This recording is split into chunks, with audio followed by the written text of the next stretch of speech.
Hi friends, welcome to AFH kitchen. ఈరోజు మనం తయారు చేసుకోబోయే రెసిపీ ఆలూ కబాబ్ అండి. దీన్ని ఎలా తయారు చేసుకోవాలో, దీనికి కావాల్సిన పదార్థాలు ఏంటో ముందుగా మనం తెలుసుకుందాము. ఉడికించిన బంగాళాదుంపలు నేనైతే 3 తీసేసుకున్నానండి. మెత్తగా ఉడికించి మ్యాష్ చేసి పెట్టేసుకున్నాను. కొత్తిమీర, చాట్ మసాలా, ఉప్పు, రుచికి సరిపడా ఉప్పు, మిరియాల పౌడరు, జీలకర్ర పౌడరు, ఆర్గినో అండి, అల్లం వెల్లుల్లి మసాలా, పసుపు, రుచికి సరిపడా కారం, ఉల్లిపాయ ముక్కలు. ముందుగా మనము మ్యాష్ చేసుకున్న బంగాళాదుంపని తీసేసుకుందాము. ఇందులోకి ఉల్లిపాయ ముక్కల్ని అయితే వేసేసుకుందాము. వేసి ఇందులో కొత్తిమీర,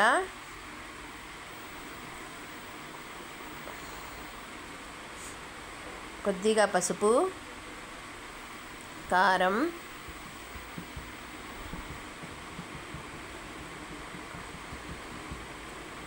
చాట్ మసాలా,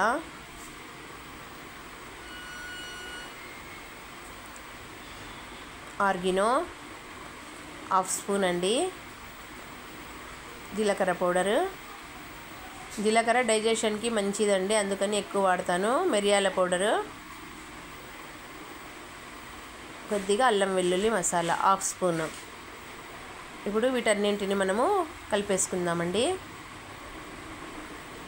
బాగా నీట్గా మిక్స్ చేసేసుకుందాము.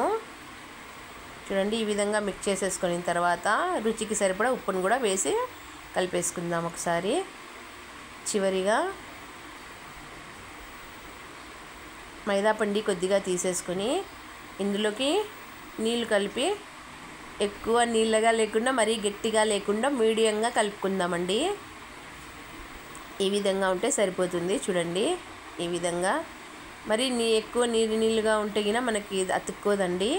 కార్న్ఫ్లాక్స్ అండి, వీటిని కూడా మ్యాష్ చేసేసి పౌడర్ చేసుకుందాము. చూడండి, ఈ విధంగా. ఇప్పుడు మనము ముందుగా తయారు చేసి పెట్టుకున్న కబాబ్ మసాలా అన్నింటిని తీసుకొని పొడవుగా ఉంటలుగా చేసుకుందామండి. ఈ విధంగా. చూడండి ఎంత ఫాస్ట్గా అయిపోతుందో. మనం కావాలంటే ఇంకా పెద్ద సైజులో కూడా చేసుకోవచ్చు. పిల్లలు ఎక్కువ తినరు కాబట్టి చిన్న చిన్నగా చేస్తున్నాను. ఇందులో డిప్ చేసేసుకొని మైదా పిండిలోకి మనము ముందుగా మ్యాష్ చేసుకున్న కార్న్ఫ్లాక్స్లోకి వేసుకొని వీటన్నింటికి పట్టే విధంగా మనము దీన్ని పట్టేసుకుందామండి. చూడండి, మనం చేసుకున్న కబాబ్కి మైదా పిండిలో డిప్ చేసి కార్న్ఫ్లాక్స్లో అయితే మనము నీట్గా బైండింగ్ చేసుకున్నామండి. చూడండి, ఈ విధంగా ప్యాచెస్ లేకుండా నీట్గా బైండింగ్ చేసుకుందాం. ఇప్పుడు మనము స్టిక్స్ని తీసేసుకొని ఈ విధంగా మనము లోపల వరకు పెట్టేసుకుందామండి. ఈ విధంగా ఒక్కొక్కటిగా అన్నింటినీ చేసుకుందాం. మూడు అయితే నేను చేసుకున్నానండి ఇప్పుడు ప్రస్తుతానికి. ఇప్పుడు ఆయిల్ అయితే వేడైంది. ఇందులోకి మనము ఒక్కొక్కటిగా వేసేసుకుందాం.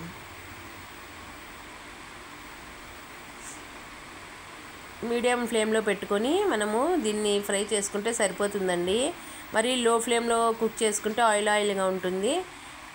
చూడండి ఎంత పర్ఫెక్ట్గా క్రిస్పీగా ఉన్నాయో, టేస్టీగా కూడా ఉన్నాయి. తినండి, ఆరోగ్యంగా ఉండండి. నా వీడియోస్ని లైక్ చేయండి, షేర్ చేయండి, కామెంట్స్ పెడుతూ ఉండండి. మరిన్ని వీడియోస్ కోసం దయచేసి వ్యూవర్స్ అందరూ సబ్స్క్రైబ్ కూడా చేసుకోండి.